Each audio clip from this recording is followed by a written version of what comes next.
I am loved. I am special. I am enough. I am doing my best. We all are. I am loved. I am special. I am enough. I am doing my best. We all are. I am loved. I am special. I am enough. I am doing my best. We all are. I am loved. I am special. I am enough. I am doing my best. We all are.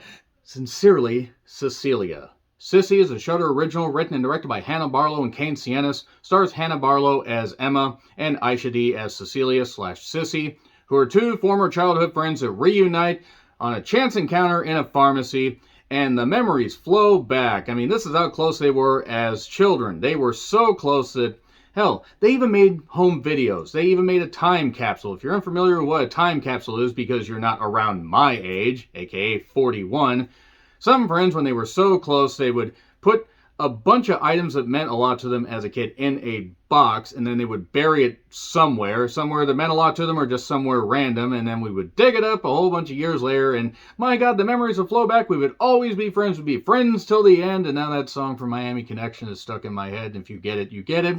But that's basically what we would do. Either a box or a hermetically sealed envelope, except we didn't really know what Johnny Carson was, except if we stayed up late at night to watch what our parents probably didn't want us to watch, because Johnny Carson influencing somebody around the age of 8 to 12. Johnny Carson was great, but boy, a lot of that humor, really, really adult. Nevertheless, time capsule. They did that, and then, unfortunately, a traumatic event kind of separated them as friends. But this chance encounter, it is an absolute great second chance for Cecilia, who used to be called Sissy when she was younger. We find out why a little bit later. And Emma, to rekindle their friendship. And everything seems great. Emma is going to marry a woman called Fran, played by Lucy Barrett. And she says, hey, Cecilia. Well, she calls her Sissy because that's what they used to call each other. But, like, why don't you come to my bachelorette party? Well, I don't know if I really want to do that. It's set in Australia, by the way, so there's different terminology, but I'm going to use that. And she does, and everything seems all great. We see memories of these home videos and all this stuff. They seem closer than most sisters. And even though they were different races, didn't matter. They didn't have to be blood related to be close. And then it seems like things are going fine. And then Emma says, hey, why don't you come to a gathering? It's going to be at somebody's house. Great, whose house is it? She's on the road and then sees a like on Instagram from a particular person from her past. Turned out to be somebody that bullied her. Since Cecilia herself is a social media influencer and has a lot of followers on either Instagram or whatever social media platform is popular these days. TikTok, I don't goddamn know. I don't really use a lot of social media outside of Twitter and Facebook and, well, this.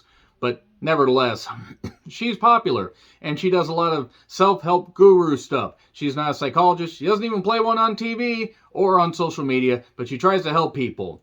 And it almost seems like it's coming across a little bit forced. There's a little bit of weirdness going on here. And then once everybody arrives and Alex and Cecilia face off, Alex keeps calling her Sissy. Probably see where this is going. And Cecilia's trying to basically tamp down, a whole bunch of stuff from her past. And then as things get peeled back, it turns out there's a lot more weird shit going on. And in the second act, goes off the rails somewhat expectedly, and then just gets really, really weird and really, really hilarious. And I will say right now that among the Shudder originals that have come out this year, this is certainly one of them. Actually, that's unfair. This is definitely a few cuts above the standard Shudder original, the standard indie horror or foreign indie horror movie. It does do a lot of, really good stuff with social commentary and mixing the comedy and horror and everything. And while I will admit that this movie probably won't be for everybody, it is mostly positive. I'll get into spoilers here in a little bit, but my main issue, my only issue really with this movie is I think at 1 hour and 42 minutes, it could have been cut down by about 15. There was some good cinematography and some good atmospheric shots, but I feel there were some panning shots and a few other things where I'm like, okay, we could have cut this. We could have cut this easily by 10 minutes. You don't need to pad a movie just to have a certain runtime. Though, again, positive. Aisha D, she does a really good job. Hannah Barlow proves that she's a good writer, actor, and director. and Keynesians, no doubt. They had a good collaboration here. And you could tell it was a labor of love and that they understood what they were trying to do. I think there were a few uneven parts to this. I think there were times where the comedy didn't necessarily hit. There were a few pacing issues, but I'm not going to knock the movie too much for that. I'm going to say it will keep it down for me in one of my favorites of the year, but it's absolutely worth checking out. And it also has good commentary on bullying, how bullying can manifest, and is it really just the person bullying that's at fault? Is it the person that maybe was the subject of said bullying? Was there a reason why the person that was the subject of said bullying was bullied? There's a lot of good ideas here, and they mostly pulled them off. I will give credit to the cast, and it's a small cast, very small cast, in fact.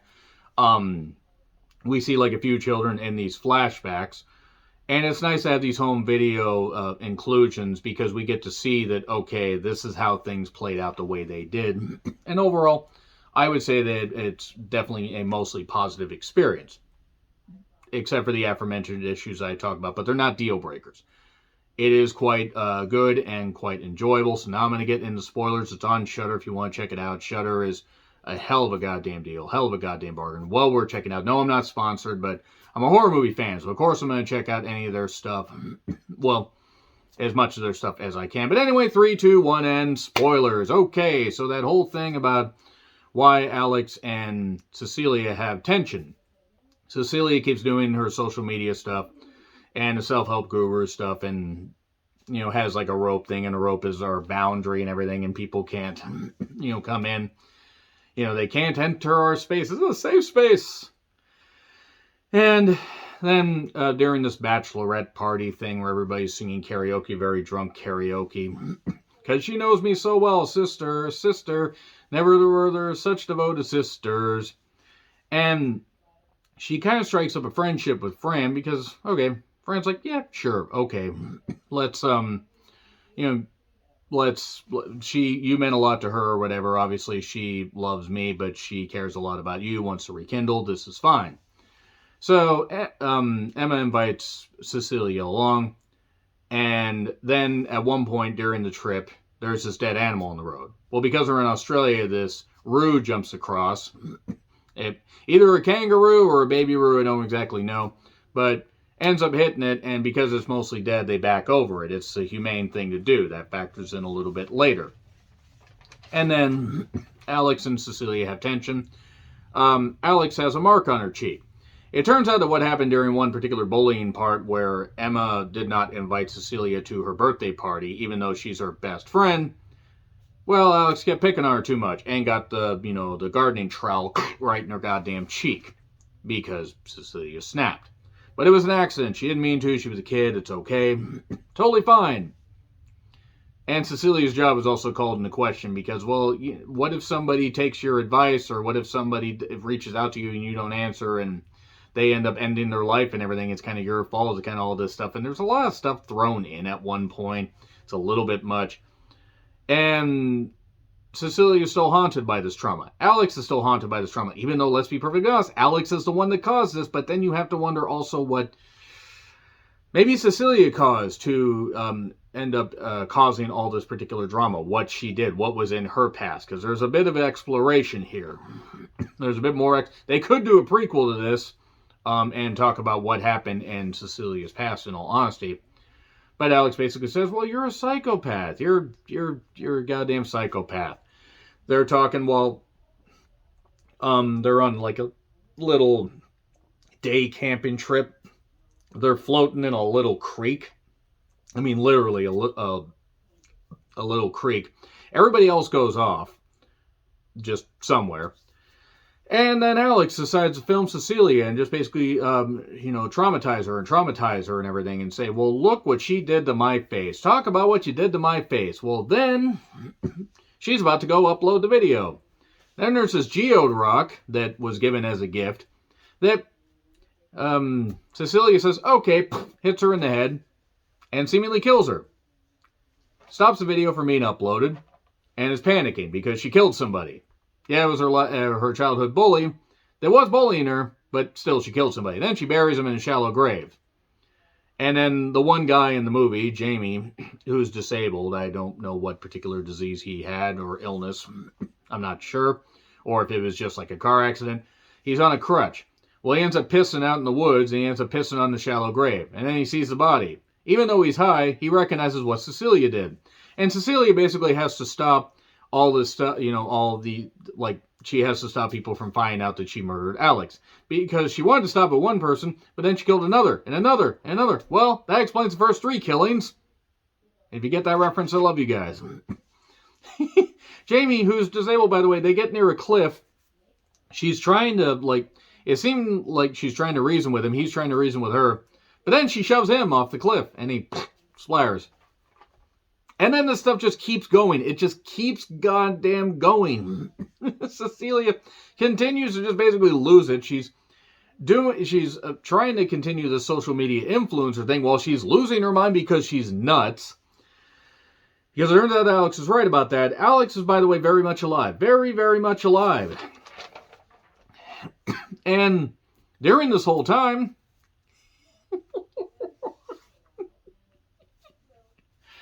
there's a character, Tracy, who doesn't know that Jamie, the guy with her, is dead. She tries to help Cecilia out with a facial mask and everything that is from a sponsor Cecilia has.